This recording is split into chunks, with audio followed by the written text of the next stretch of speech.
ma'am. By the way, I am Amor Vidientes Ariasa, BTVTED major in Food and Service Management from JHCSC Canuto MS Inario Campus. So, this is my report. It's all about Chapter 4, Social and Emotional Development. Concept of social and emotional development. Social development describes the quality of a person's social development as a function of past relationships in one life. Emotional development is the growth of feeling or effect that involves psychologic arousal, behavioral expression, and sometimes conscious experience. The social and social development is essential to appreciate behavior, understanding of life, and reaction to emotional matters. Erickson's psychosocial development. Erickson's view was that the social environment combined with the biological maturation provides each individual with a set of crises that must be resolved. The individual is provided with a sensitive period in which to successfully resolve each crisis before a new crisis is presented. And these are the Erickson's 8 stages of psychosocial development. Trust versus mistrust. Autonomy versus shame and doubt. Initiative versus guilt. Industry versus inferiority.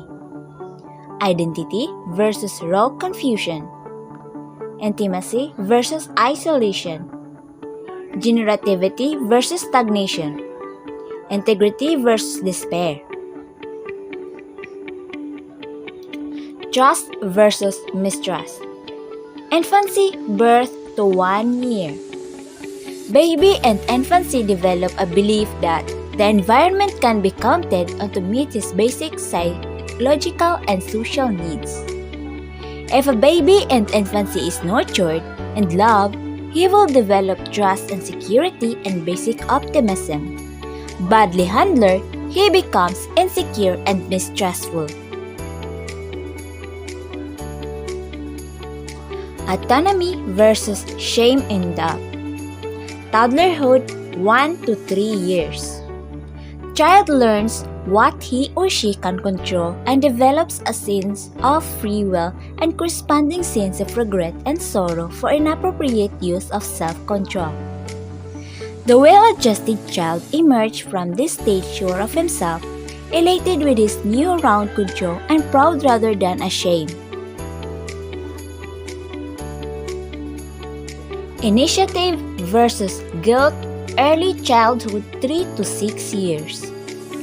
Child learns to begin action, to explore, to imagine, as well as feeling remorse for actions.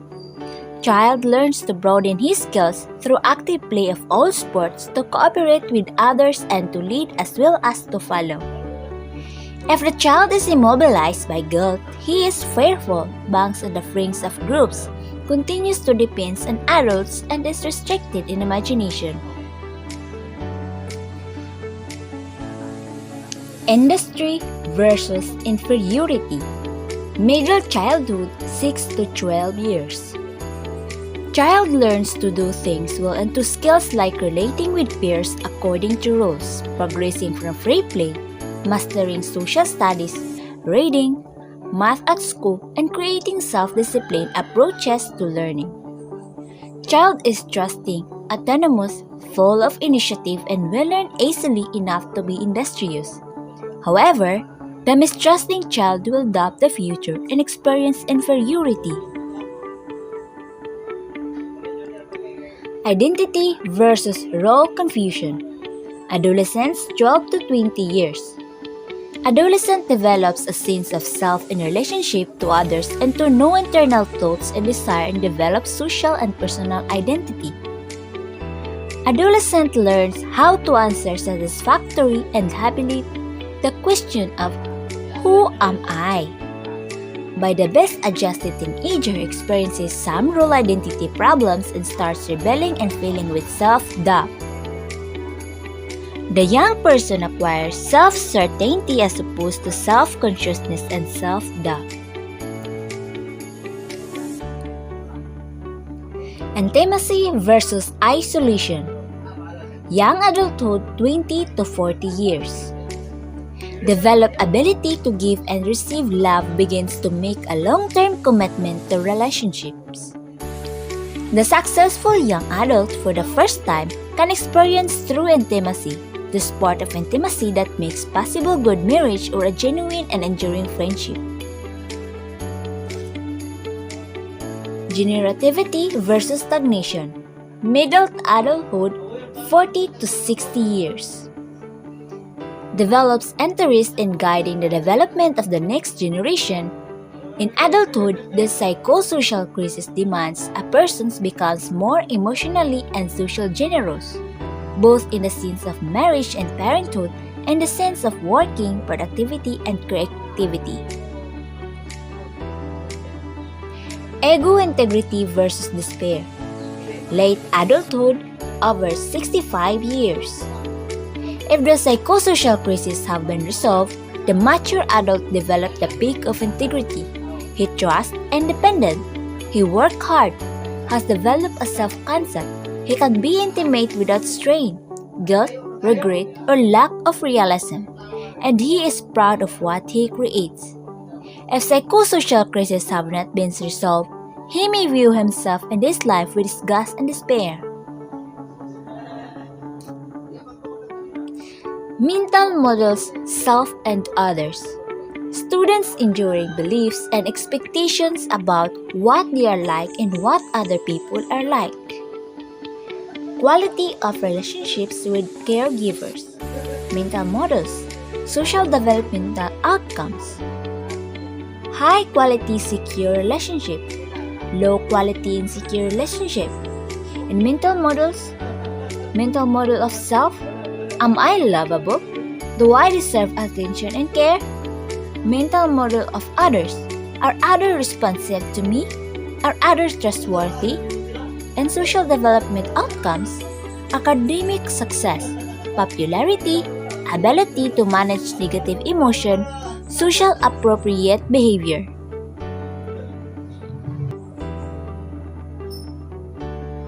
Characteristics of high-quality relationships. Attunement, sending and reading another state of being and adjusting one's own behavior accordingly. Relatedness, the psychological need to establish close emotional bonds and attachments with other people.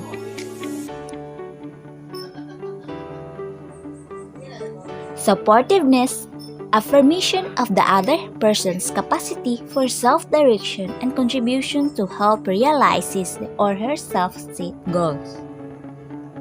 Gentle discipline, socialization strategy that revolves around explaining why a way of thinking or behaving is right or wrong. And these are the characteristics of low-quality relationships. Neglect and abuse, indifference, permissiveness, lack of support, lack of involvement, insensitivity, rejection, hostility. Positive social development, trust, confidence that the other person in the relationships cares, is looking out for your welfare, and will be there when needed. Self-esteem, trust applied to oneself, an attitude that one is worthy of a positive or negative evaluation. Care, an emotional concern and sense of responsibility to protect or enhance another person's welfare or well-being. Attachment, a close emotional relationship between two persons that is characterized by mutual affection and the desire to maintain proximity with the other. Initiative, the child's capacity to use a surplus of energy to plan and constructively carry out a task. Self-concept, set of beliefs the individual uses to mentally represent or understand his or her sense of self. Identity, the sense of being a distinct and productive individual within the larger social framework. Competence, The psychological need to be effective as one interacts with the surrounding environment. Social competence. How skilled children and adolescents are at managing the sometimes frustrating and challenging experience they have with other people. Importance of social and emotional development. Develop relationships, controlling their internal emotions. Master the ability to initiate, discover, play, and learn. Develop persistence and attention. Self-regulate their behavior. Develop emotional range. Develop social skills. And that's the end of my report. Thank you.